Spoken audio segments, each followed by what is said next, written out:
এটা কোন জায়গা স্যার?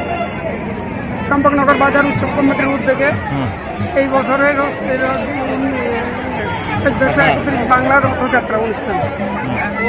এটা প্রত্যেক বছর এখানে অনেক ভক্তের সমাগমের দ্বারা অনুষ্ঠিত হয়।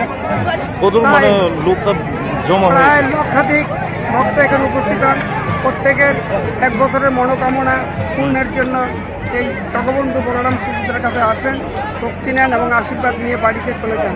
এই রথযাত্রা চম্পকনগর বাজার স্থিত শ্রী শ্রী রাধাকৃষ্ণ মন্দির থেকে শুরু হয় এবং আমার বাড়ি পর্যন্ত আসে।